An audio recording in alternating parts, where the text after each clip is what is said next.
Thank you very much for coming on, joining us on our Srimad Bhagavatam, 5th canto, 10th chapter, text 1. Sri Sukha Vacha Ata Sindhu Savira Pate Raghunasya Vavajatri Shumatyastate Tatkula Pastina Siddhika Vaha Purusa Svesana Samaye Daiveno Pasadita Sadhya Vishwara Upalabdayesha Piva Yuva. 1 second. Cannot.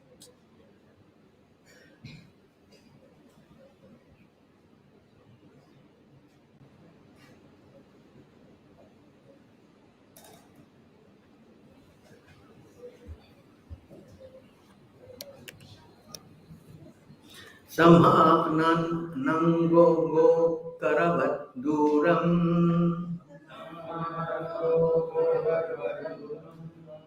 Odamalamiti purva visitta grihitae Sagrihita prasabam atta arha Uhasidikam sa maha anubhavaha.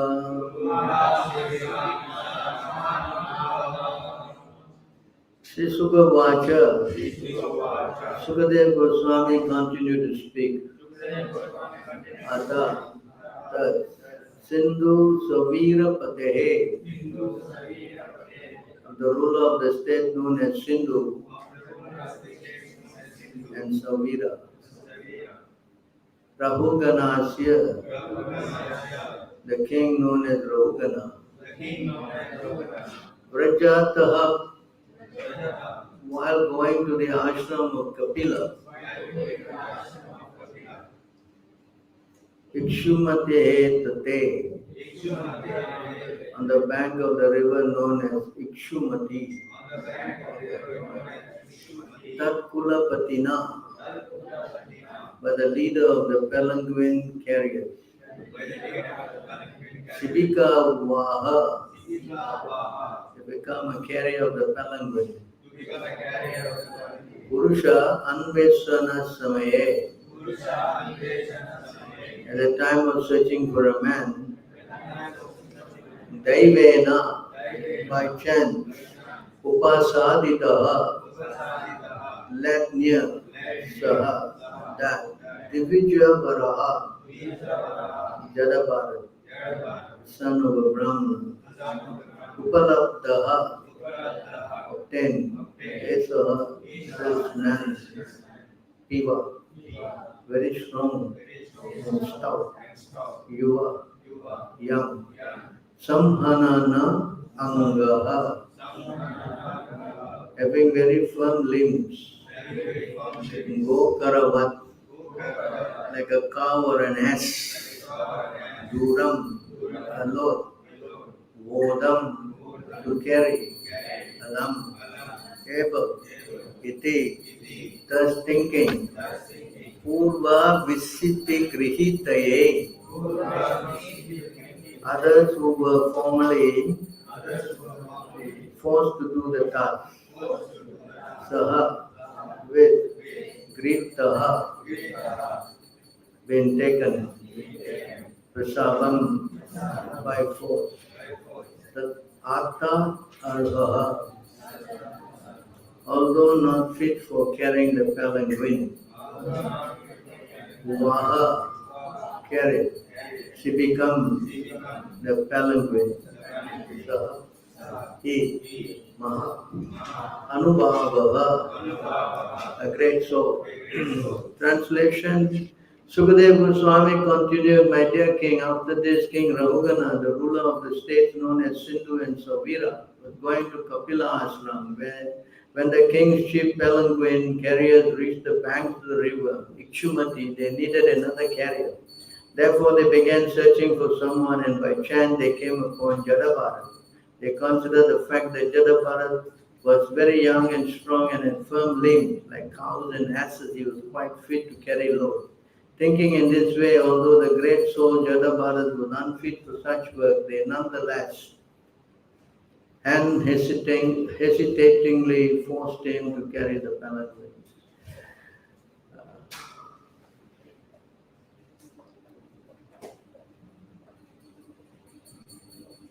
The palanquin, however, was very erratically carried by Jadabharat due to his sense of non-violence.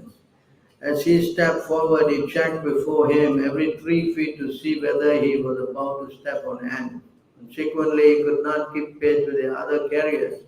Due to this, the palanquin was shaking, and King Ugana immediately asked the carriers, why are you carrying this palanquin unevenly?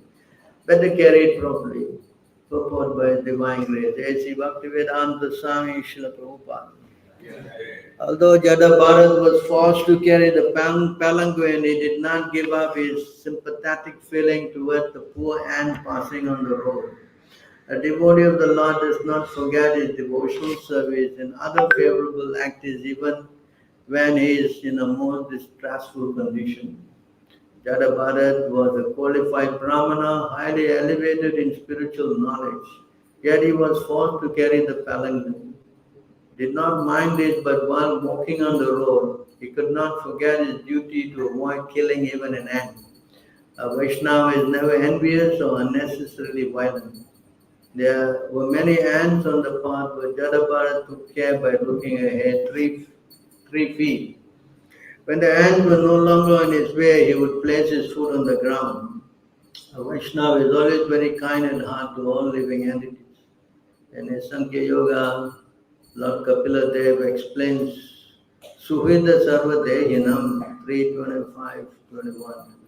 Living entities assume different bodily forms. Those who are not Vaishnavas consider only human society worthy of their sympathy, but Krishna claims to be the Supreme Father of all life forms. Consequently, the Vaishnava takes care not to annihilate untimely or unnecessarily any life form. All living entities have to fulfill a certain duration for being engaged in a particular type of material body. And they have to finish the duration allotted to a particular body before being promoted or evolved to another body. Killing an animal or any other living being simply places an impediment in the path in the way of his completing his term of imprisonment in a certain body. One should therefore not kill bodies for one's sense gratification, for this will implicate one in sinful activity. Om Jnanatimirandasya Jnanam Jnanashulakaya Chakshuran Militam Yena Tasmai Shri Guruve Namaha Shri Chaitanya Manobhishtam Satvitam Yena Bhutale Swayam Rupa Gadamam Dadati Swapadandigam Vandeham Shri Guru Shri Uttapada Kamalam Shri Gurum Vaishnavam Cha Shri Rupam Sagajatam Sahagana Raghunatham Vitam Sajivam Shadvitam Shavadutam Parajanam Sahitam Krishna Chaitanya Devam Shri Radha Krishna Padam Sahagana Lalita Shri Sakanvitam Sya He Krishna Karuna Sindhu Dina Bandhu Jagatpate Gopisha Gopika Kanta Radha Kanta Namostute Kanchana Gaurangi Radhe Vrindavaneshwari Shavano Juta Devi Pranamami Hare Priya Vancha Kalpatarubhyascha Kripa Sindhubheva Cha Patitanam Pavanebhyo Vaishnavebhyo Namo Namaha Namaram Vishnu Padaya Krishna Prestaya Bhutale Srimati Bhakti Vedanta Swami Namine Namaste Saraswati Deve Gauravani Pacharine Nirvishesha Sunyavari Paschatya Desatarine Jai Shri Krishna Chaitanya Prabhu Nityananda Shri Advaita Gadadhara Shiva Shri Gaura Bhaktivinoda Hare Krishna Krishna Krishna Hare Hare Hare Rama, Rama Rama, Hare Hare. So this verse, I guess you must know this all very thoroughly, I think. If someone argues with you, I'm sure you have all your countless uh, verses to back this up. Yes? Sometimes they say, where is in the Bhagavad Gita that you cannot eat meat? They argue like that. Where it says, Krishna says you cannot eat meat? Have you come across anybody who told you that? Anyway, the Hindus don't even know they have a Bhagavad Gita. Yes? Have you come across? Hello?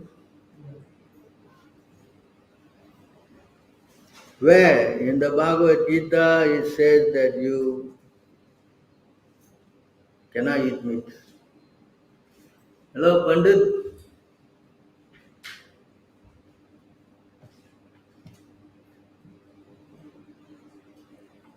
No, Krishna never said. Hello?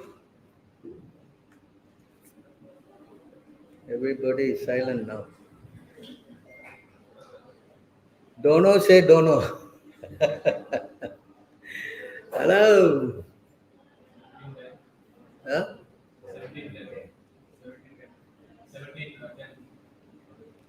1710, yeah, I know. Food which is rotten is more of ignorance.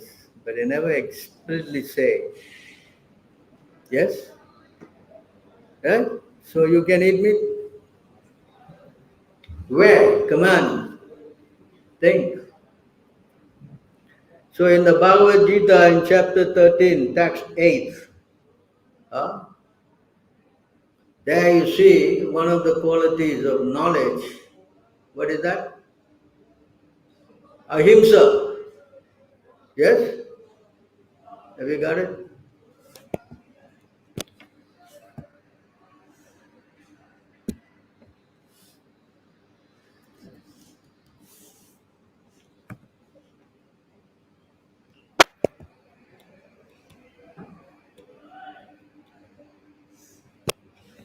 So I see here the first word. Amanitvam, adambitvam, ahimsa. Right?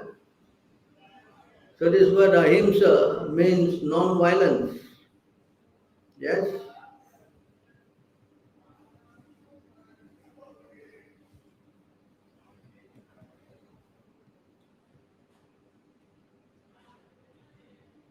So non-violence.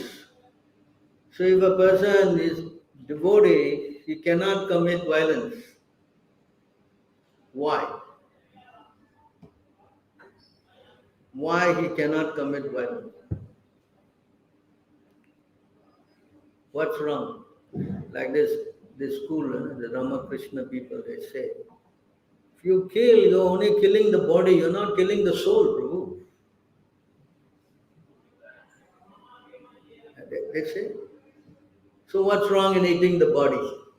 The soul, you're not harming the soul. Yes? So you can eat. No? So how you argue this statement? Eh? What?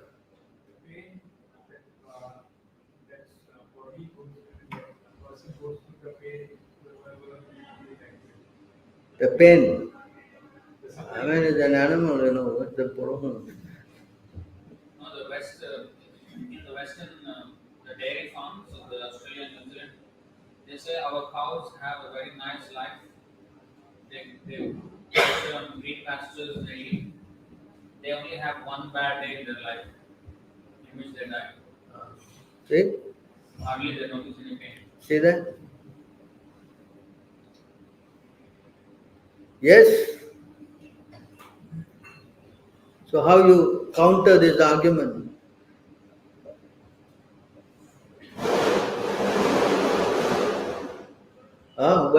Everybody is quiet. What happened? Come on. How you argue that you're only killing the body, you're not killing the soul? What's wrong? Huh? What is wrong? Even if, if you're feeling committing the violence means how we can develop the love or love towards any living entity. And the problem, question is, why is this violence? You're hardly touching even the soul. You're not killing the soul, you're only killing the body. Yes? So the soul is not feeling any pain or anything. So how you argue this? Because in the purport, Prabhupada explains, yes, Prabhupada said that if you kill somebody, then you are actually, they have got so much life in the body, and if you kill, then they have to come back again and finish the other term. So unnecessarily you are creating difficulties for the soul for making progress. And of course, if you kill, you have to pay back. Huh? Where is the state that you kill, you have to pay back? Anyone know?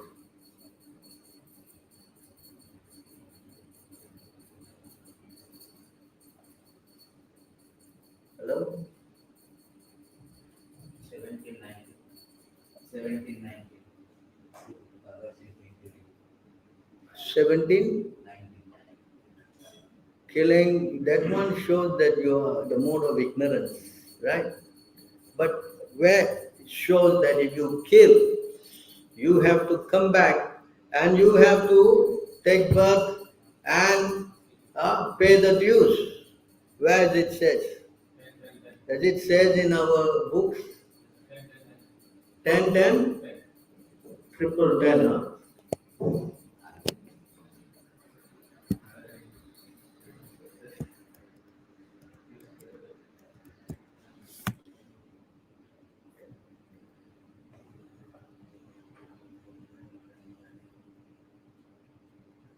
While living, one may be proud of one's body, thinking oneself a very big man, minister, president, or even demigod.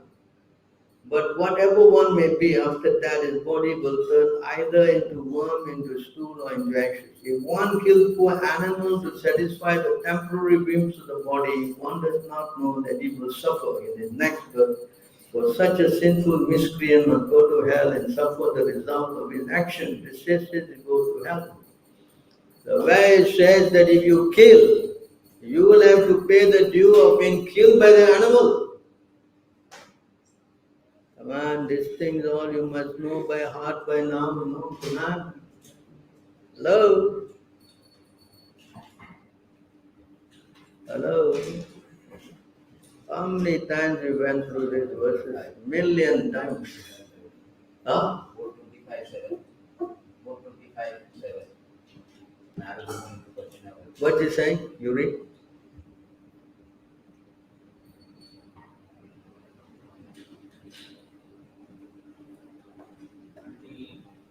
The 25, 7 and 8. The great saint Narada said, O ruler of cities and mighty of kings, please see in the sky those animals which you have sacrificed without compassion, without mercy, in sacrificial area. All these animals are awaiting your hair so that they can avenge the injury you have inflicted upon you. After you die, they will angrily pierce your body with iron. Yes. So you see that? But actually, the verse that is more precise. 429 48. Huh? 429, 49. What is the verse? Read. Someone can work this computer for me. I'm getting tired working this thing out. My dear king, the entire world is covered with the sharp points of Kusha grass, and on the strength of this, you have become proud because you have killed various types of animals in sacrifices. Because of your foolishness, you do not know that devotional service is the only way one can please the Supreme Personality of Godhead. You cannot understand this fact. Your only activity should be those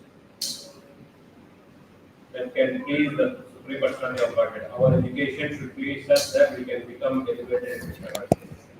Not quite. Anyway, please try to remember this verse. Huh?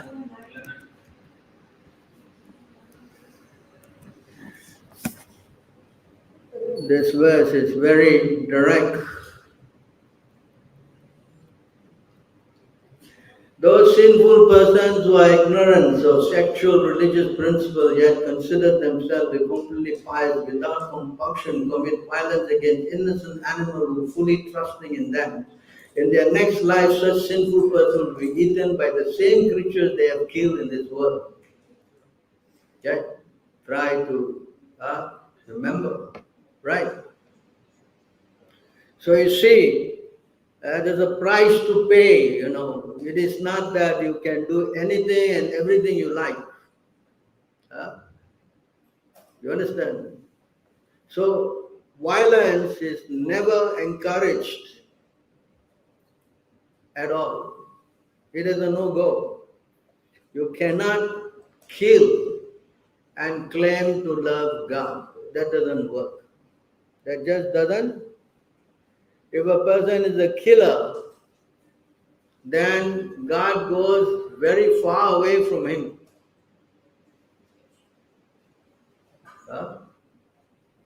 How do you show that? How do you say that if you kill, then God doesn't come near you at all? In fact, you got no place for God. Where? Huh? Huh? Which one? One by one and 10, 1, 4. Right.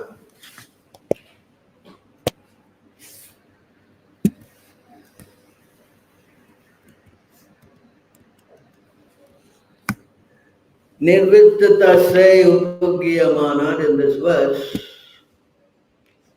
Please try to remember. I don't know you will remember.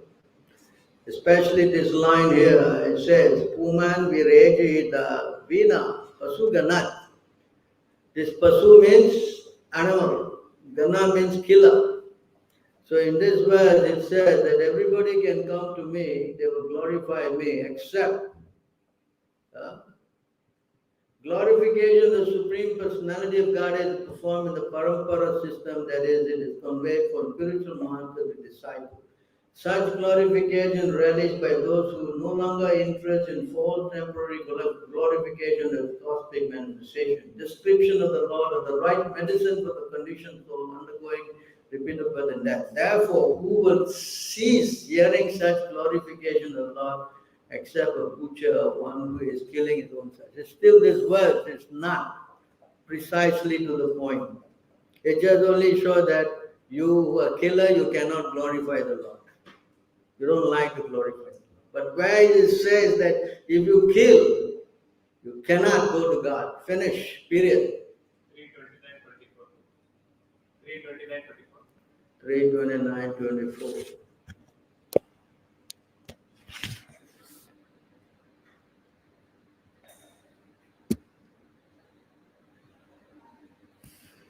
Actually, because it's 3:29, they will go to this verse.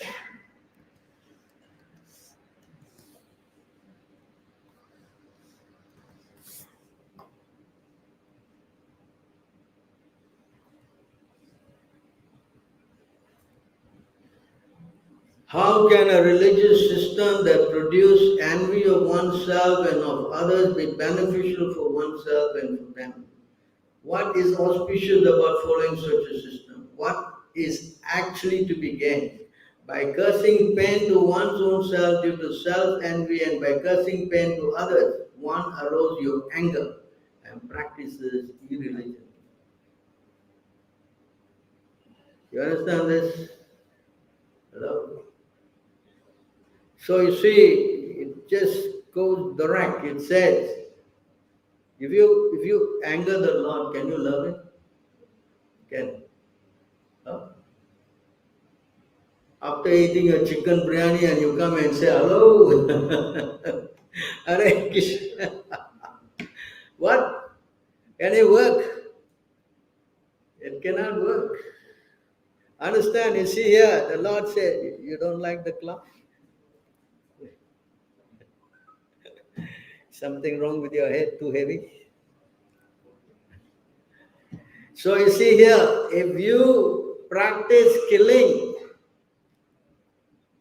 by causing pain to others, one arouses your anger and practices irreligion. That means it's not what? Practicing God consciousness? Yes? Correct? Huh? Hello? So in other words, if you say you are religious, then you cannot practice violence. You cannot. Now we will explain to you why the Lord is not pleased. Huh?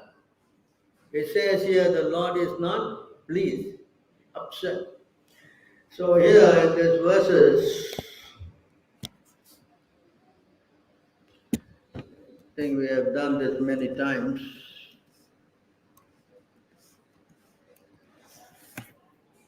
See here, as the chariot of air carries an aroma from its source and immediately catches the sense of smell, similarly, one who is constantly engaged in devotional service in Krishna consciousness can catch the Supreme Soul who is equally present everywhere. You see this point here? A person who is, of course, this is referring to a pure devotee. So he, just like Jadabharat, this case here, he can what? See the super soul everywhere. Can see that? And that is the qualification is also spoken in the Bhagavad Gita, right? What the qualification of the self-realized soul? He can see the Lord everywhere. He sees Him everywhere. And also the very famous verse, no? Pandita Samadarshana, right? 518, yes? No? Huh? What? You know? Sure? What is the verse? Vidya Vinaya Sampane. Yes. So for those who don't know, it's 518. You can see a Pandita is Sama. What is that Samadarshana? You're seeing a Brahman, you're seeing a what? Elephant, you're seeing the dog eater, you're seeing the everybody you see equal. So how does it see? The seeing means you're seeing the Lord in the heart of everybody. That is why it's called Samadarshana. You understand? Hello? Yeah. So in the Bhagavad Gita 629, 630, it just says about how the pure devotee is seeing the Lord in the heart of everybody. So you see here, a pure devotee, you see, he can catch. That means he always is with the, that's why he is fully Krishna conscious. It's a symptom of a pure devotee. Now it goes to the next verse.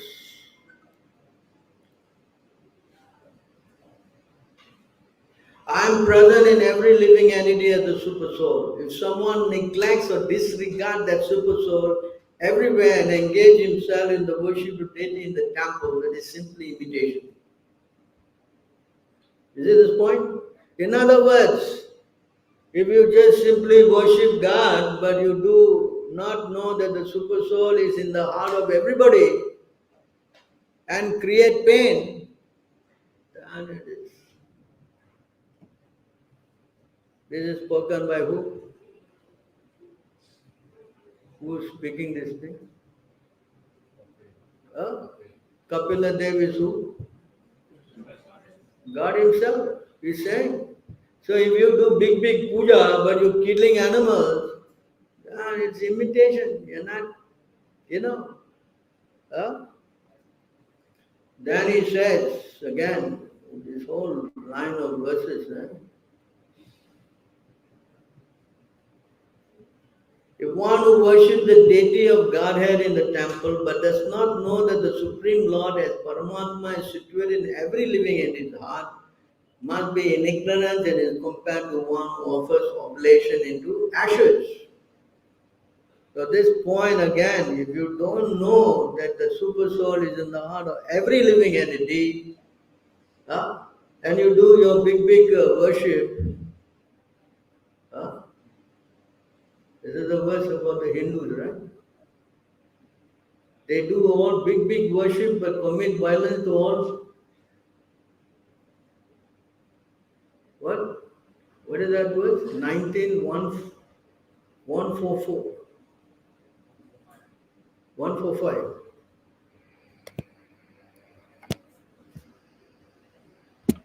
This is spoken by Chaitanya Mahaprabhu.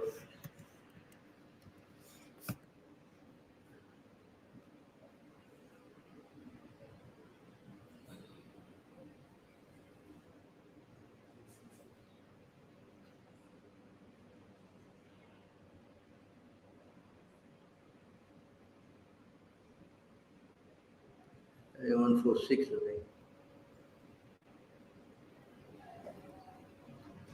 146.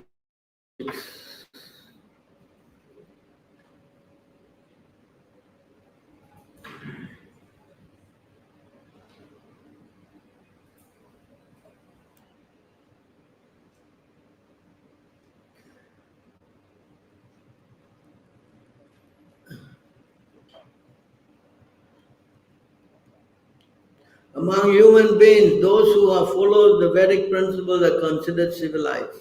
Among these, almost half simply give lip service while committing all kinds of sinful activities against this principle. Such people do not care for the regulated principle. That is, right? Many of them, they are following the Vedic system, so-called, but they are doing so many kinds of sinful activities. What is the sinful activities? Huh? Eating meat? Eating? Very sinful. What? So this is not acceptable. So again,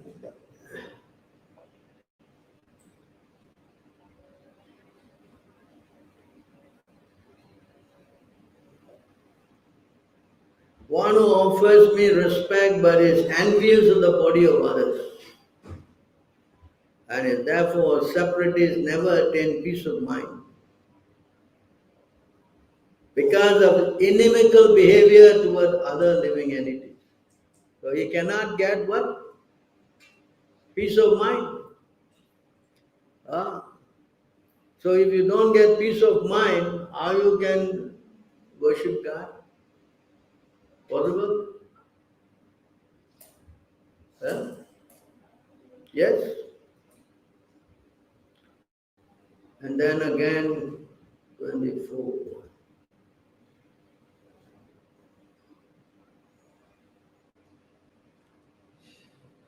Put at 24, is it? My dear mother, even if he worships with proper rituals and paraphernalia, a person who is ignorant of my presence in all living entity never pleases me by the worship of the deities in the temple.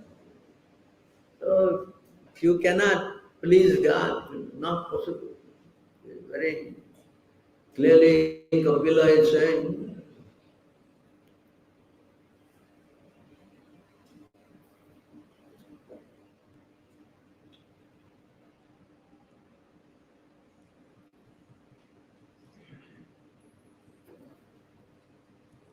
Performing his prescribed duty, one should worship the deity of the Supreme Personality of Godhead until one realizes my presence in his own heart and in the hearts of other living entities as well. So the idea of worship is to realize God in the heart and in the heart of everybody. So if you do this worship and you're killing, then how you can get to understand? Not possible.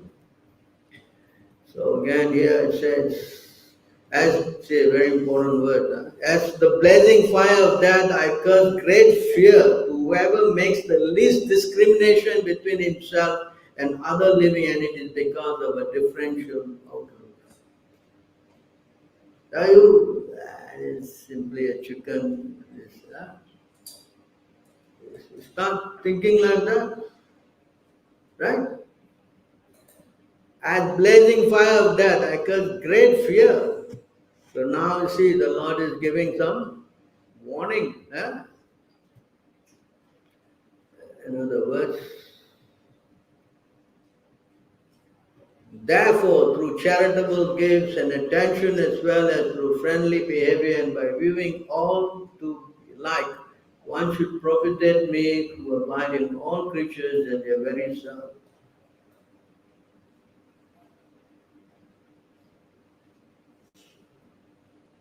Because you can read the purport of all these verses.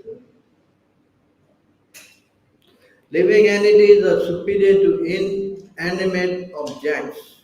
O blessed Mother, and among them living entities who display life symptoms are better. Animals with developed consciousness are better with them, and better still are those who have developed sense perception. So there is the philosophy that the animals got no soul. Some school they teach that animals you can eat because they have no soul. So does it say here that animals got no soul? Yeah? Yeah? Prabhupada gives the argument, if you take the animal, you compare, study logically, animal eat, you eat, animal sleep, you sleep, animal mate, you mate, animal defend, you also defend. You cut the animal, what color blood? Cut your hand, what color blood? So where is the point in logic? If there's a lot of similarities, then the soul must also be there. Yes? Correct? Not only the soul, the super soul also is there. So that is a higher understanding. So we know that the presence of the soul and the super soul, and if we do violence to a living entity, then that is not pleasing the Lord at all. It's not pleasing the Lord at all. Okay? So the symptom of a person who is making spiritual advancement is that he cannot commit violence. That's why when a person come and join us, we tell them to follow the 4 principles. Yes? And one of it is no meat eating, fish eating, egg eating, all these things. No. Why? Because if you do this, then you cannot please the Lord. And when you cannot please the Lord, then how you make spiritual advancement? You cannot make spiritual advancement. Yes? So here the same thing is also there in another place.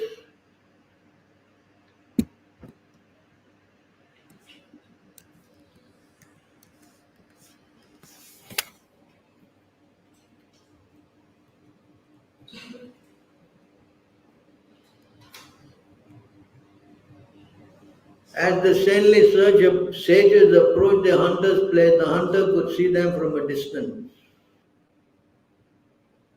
With great alacrity, the hunter began to run toward his spiritual master, but he could not fall down off obeisances because ants were running hither and thither around his feet. Seeing the ant, the hunter whisked them away with a piece of cloth. After thus clearing the ants from the ground, he fell down flat to offer his obeisances.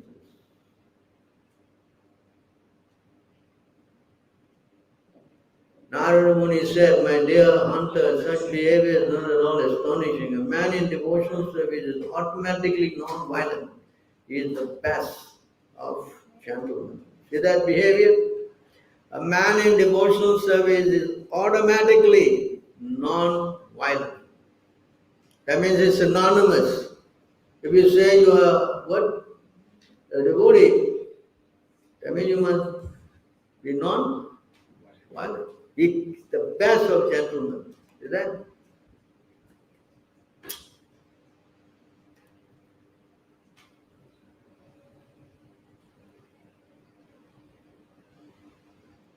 O hunter, good qualities like non-violence which you have developed are not very astonishing, for those engaged in the Lord's devotional service are never inclined to give pain to others because of envy. So you see this point here. If you say you are a devotee, that means you cannot commit, you cannot hurt anybody. You cannot. You can hurt your wife. Huh? You cannot hurt anybody. That's the thing. Where is that verse? It says in the Bhagavad Gita. A devotee does not give pain to others. Yeah? What? 11:55, no? 12? Yeah.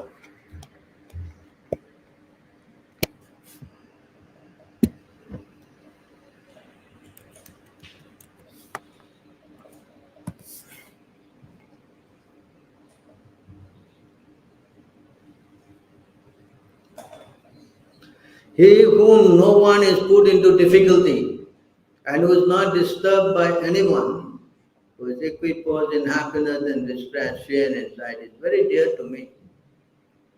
So you see how a devotee, these are qualities of a pure devotee, this chapter 12 explains. So you see how important it is not to hurt someone. But of course, if the parent chastises the kid and does it hurt the kid? Of course, it hurt the kid, but it's for what? Betterment. So that they become better person. They say spoil the what? Spare the rod and spoil the child. Yes? So of course, it's a different way of looking at it. But the point is that violence means like it's gross, killing, hurting, so many things. So here Krishna says, he whom no one is put into difficulty and is not disturbed by anyone, who is equiposed in happiness and distress, fear and anxiety, is very dear to me.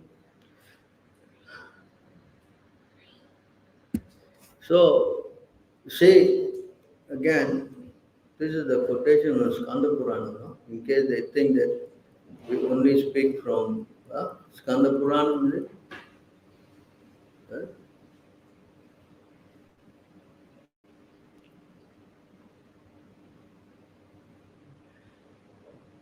The hunter then received the two great sages in the courtyard of his house. He spread out the straw mat for them to sit down, and with great devotion he begged them to sit down. So you see how devotional qualities are explained. The hunter initially was killing animals, right? He was half killing them and giving them so much pain. But by association with Narada, he became so much purified that he doesn't even want to hurt the hand. Okay? So that should be the test of a devotee. How much is making progress? So that he is seeing every living entity, he is seeing the Lord, and he sees the super soul. Although he cannot see, so it's explained here.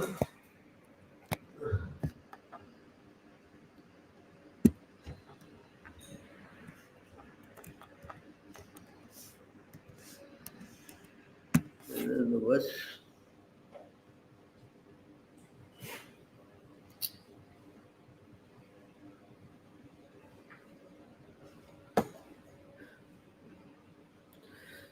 So here you see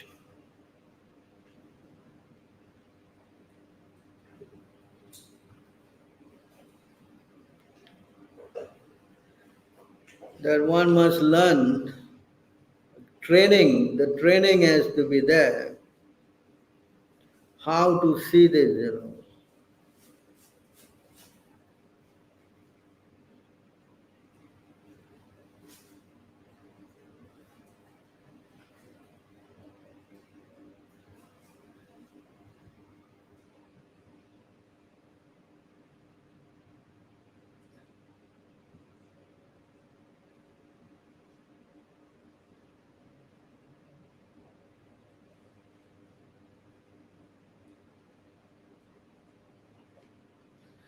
So here,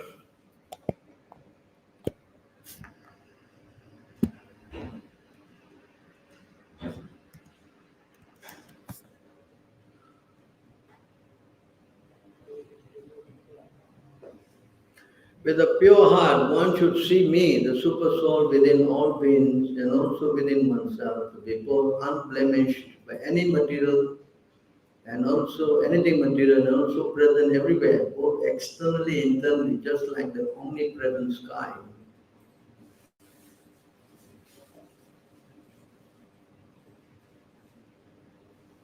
This is the same verse as 5:18. O brilliant Uddhava, one who thus views all living entity with the idea that I am present within each of them and who, by taking shelter of this divine knowledge, offers due respect to everyone is considered actually wise. Such a man sees equally the Brahmana, the Avkar, the thief, and the charitable promoter of Brahminical culture, the sun, and tiny sparks of fire, gentle and the cruel.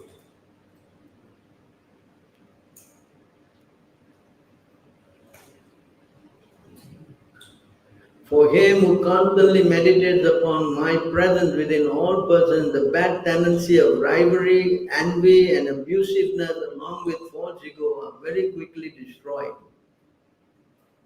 This point here. The moment we learn how to see that theoretically even, then all these bad qualities within our heart are destroyed. Therefore, it is explained here that we should learn how to, disregarding the ridicule of one's companion, one should give up the bodily conception and its accompanying embarrassment. One should offer obeisance before all, even the dogs, outcasts, cows, and asses, falling flat upon the ground like a rock. Okay, it's going to be tough, but at least, mentally you should take you to the hospital. So until you have understood this, until one has fully developed the ability to see me within all living beings, one must continue to worship me with this process, with the activities of his speech, mind, and body. So this is the way we have to learn how to see, theoretically at least. Actually, this culture of ours, we I don't know. In the Hindi language, they call everybody Atmi, right? Is it not? Huh? Yeah? Is it not? They don't say body, correct? They say what? Soul. Man. So, you learn how to identify the soul and the super soul. So that's why our training is that we should learn how to see everybody as part and parcel of Krishna. Jivere Swarupa hoy Krishna de. Mamayangso Jiva Loke Jiva Bhuta Sanatana. Everybody is part and parcel. So that's the training. Right? And in this way, we develop the higher consciousness of understanding that everybody is Savana God. So when we see that, then we become advanced spiritually.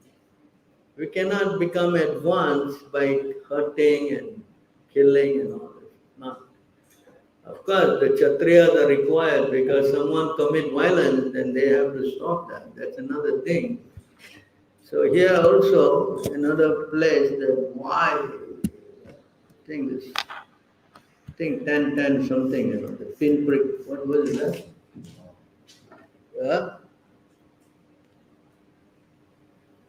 10:10. You know?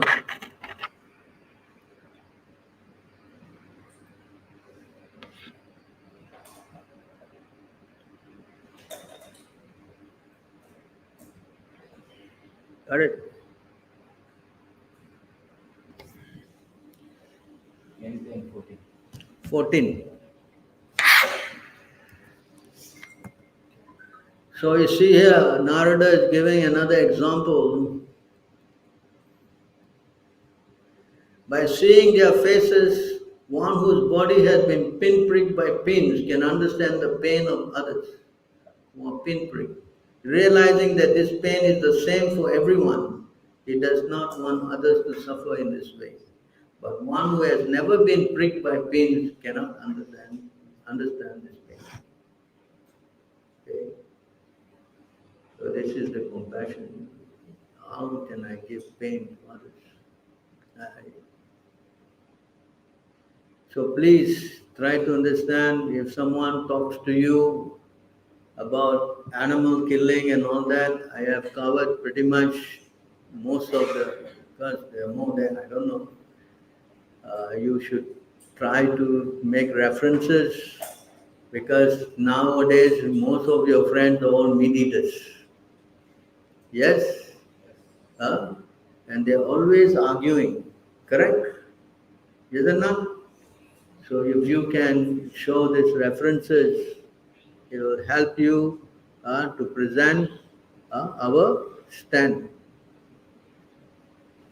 And meat eaters cannot go back to Godhead. That's not possible. That's not possible.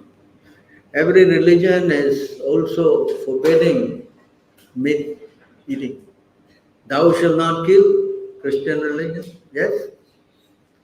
Muslim religion says that, I think from this town, Makkah, radius, no animal, no tree, no bird, no something should be killed.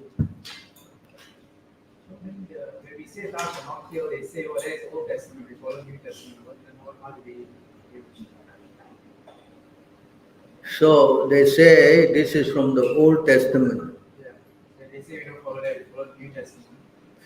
But your New Testament is written by King James. King James, he wrote this book. Originally it's given by God and some king has translated. Why you follow a king's version?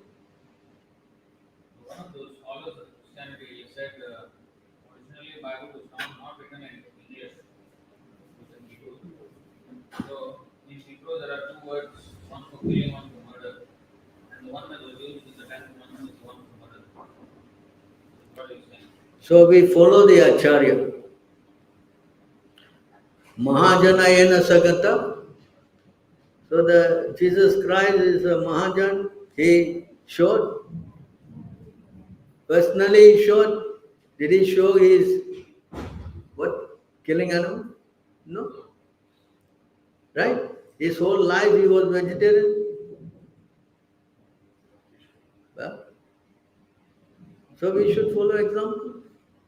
You can interpret things in many ways, yes. That's why you need Acharya Upasanam. Correct? If you study our Vedas, there are also many animal killing is going on there.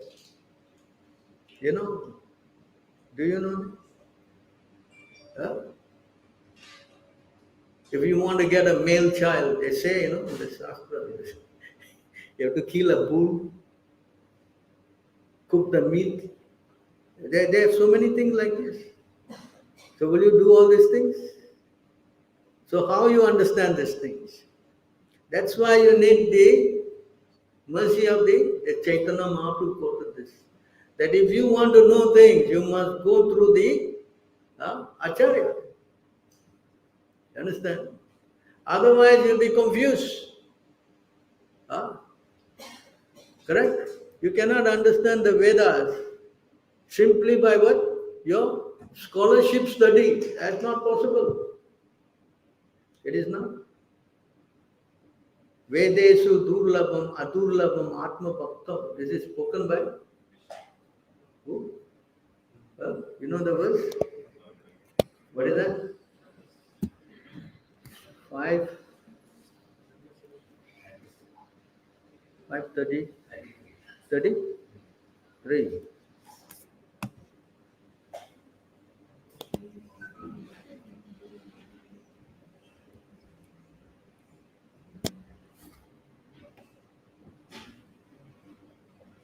Advaitam Achyutam Anadhim Ananta Rupam Adhyam Purana Purusham Navayavanam Cha Vedesu Durlabam Adurlabam Atma Bhaktam Govindam Adi Purusham Tamaham Bhajami. I worship Govinda, the primal Lord who is non-dual and infallible, is the original cause, the cause of all causes, who expand in many forms, many forms, although he is the oldest personality, is ever youthful, unaffected by body.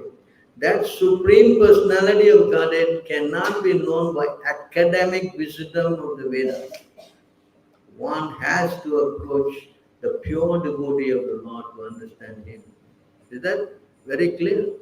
So all these things is spoken here and there. You make out of context, meet someone who actually is a very, what we say, like he had an argument with this what group is that? The guy was quoting all the Vedas and Vivekananda. Huh? He was quoting all the Vedas about you can kill animals, you can kill.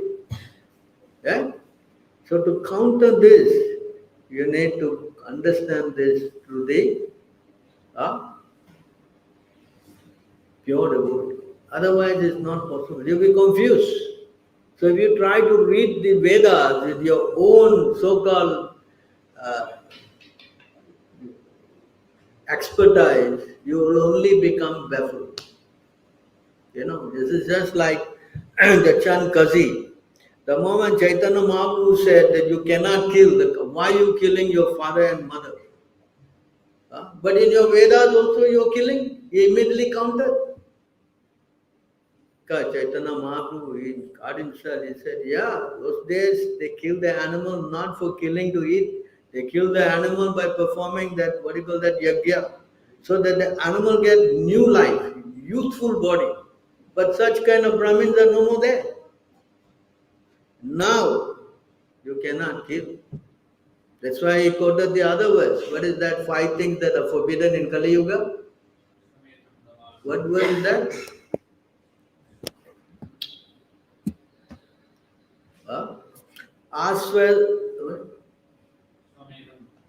Aswamedam Gavalambyam Sanyasam Palapatrikam. What? Have you ever got it? I think it is in 17. 17.164. So here, Chaitanya Mahaprabhu quoted this verse. Aswamedam Gavalambyam Sanyasam Palapaitrikam Devarena Sutopattim Kalopancha Vivarjayat. So these 5 things are forbidden in Kali Yuga. In this age of Kali, 5 acts are forbidden. The offering of a horse in sacrifice, the offering of a cow in sacrifice. Can we offer a goat then? Hello? Acceptance of order of sannyas. Okay, the woman, hello, happy.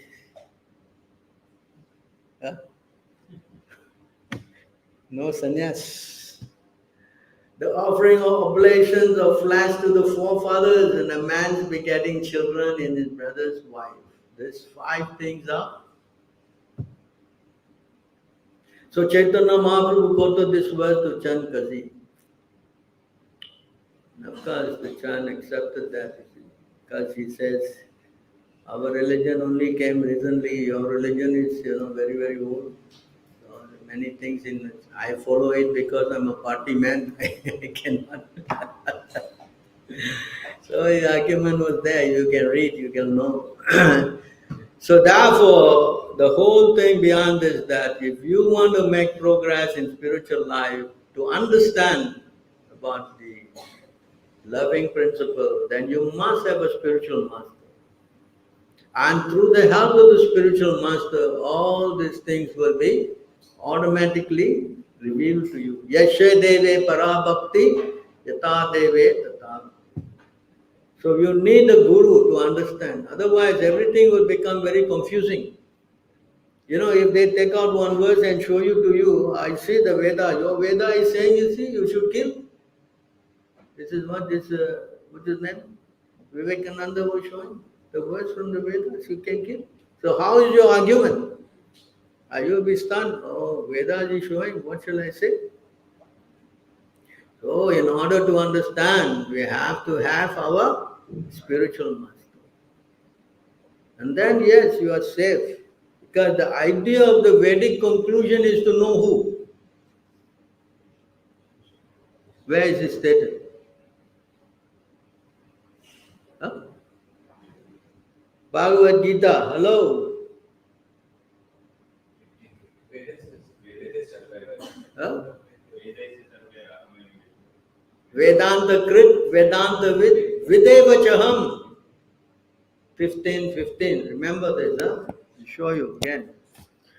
So you must know all these things so that you know you're gonna talk to someone, gonna just tell you all kind of crazy stories, and your faith will get shattered.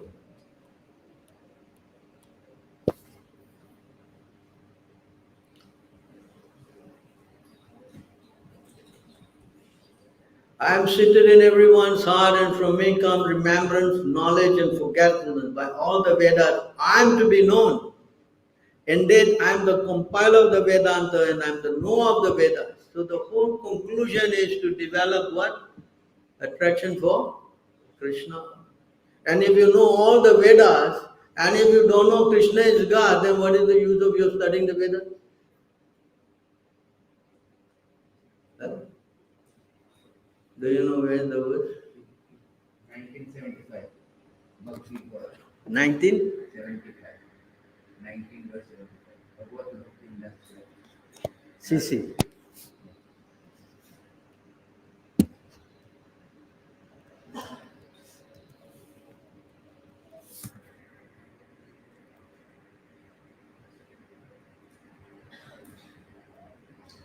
For a person devoid of devotional service, birth in a great family or nation, knowledge of a revealed scriptures, performance of austerity and penance, and chanting of Vedic mantra, all like ornaments on a dead body. Such ornaments simply serve the concocted pleasures of the general populace. In fact, I was thinking of another verse, 11:11, that about keeping so many cows. But if you don't get Krishna, then what is the use of you? You know? 11:11, hello? 11:11:18.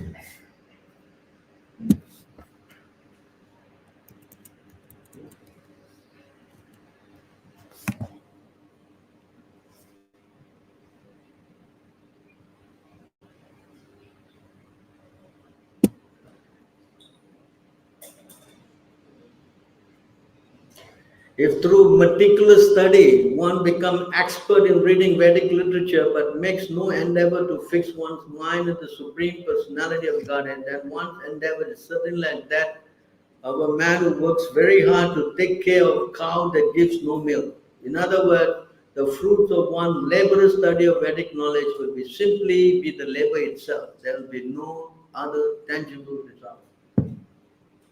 Point. Direct to the point. Yes? So you see how this is very important. You understand? Purpose of all this, like today, the subject matter of, is to become a dear devotee of Krishna. That's why Rupa Goswami quoted this verse, that famous verse, Jnana Karma Anavritam. What is that?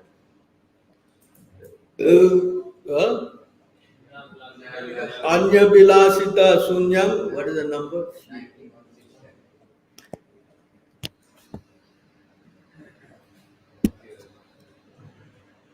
19. So here I see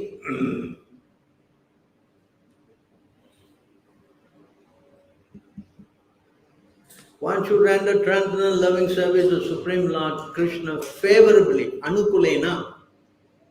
Anukulena means what? Favorably. You cannot do devotional service unfavorably. That's not. Without desire for material profit or gain through fruitive activities or philosophical speculation. This is called pure devotional service. So we should learn how to do our devotional service according to the direction given by our spiritual master. No meditating, no illicit sex, no gambling, no intoxication. These are rules. Why? Why the Acharya is giving such rules? So that you perform such every activity, you will very quickly develop love for Krishna. So you cannot concoct your own method. It's not possible. And here today the example of a very pure devotee as in Jadat Bharat, you see how he was carrying the palanquin and he refused to even, every step he take, he was looking whether there's a hand crossing or not. How much he is very advanced. Because such a person should not be used for carrying the palanquin, but it all came out for a reason. Then the king will get very angry, later on you will read, and he'll come down the chariot, he was chastising the king, Jadabharat, and Jadabharat then will preach to him, and he realized what a big mistake I have made, such a great devotee, I'm making him carry the palanquin. Because then Jadabharat will enlighten him. So then he will say, this Raguna will say the famous verse, no? You cannot go to God without the blessing of a devotee. Mayasam Padarajabhisekam. You will read all this later on. So I will stop here, it's getting on late. Any questions or any comments on these points? I'm sure I can summarize this thing. One thing, that meat eating is a no-go. If you eat meat, you cannot go to God. Shown you why. Because if you kill, you're also upsetting the super soul in the heart. Yes, that's also said in the Bhagavad Gita, chapter 17, text 5, 6. If you do all kind of penances, chapter 17, text 5, 6, right? You're also upsetting the super soul. So you cannot do all this kind of activities, right? Then if you do that, you cannot go to God. So we explained to you how the qualifications of a pure devotee. I showed you all the places where a pure devotee who was before killing animals, then how he doesn't even want to hurt ants. So all these things have been covered today. I would recommend you to, take note, and especially if you are talking to mediators, this will help you to counter their arguments. All right, so thank you again. Thank you very much. Rantaraj Srimad Bhagavatam.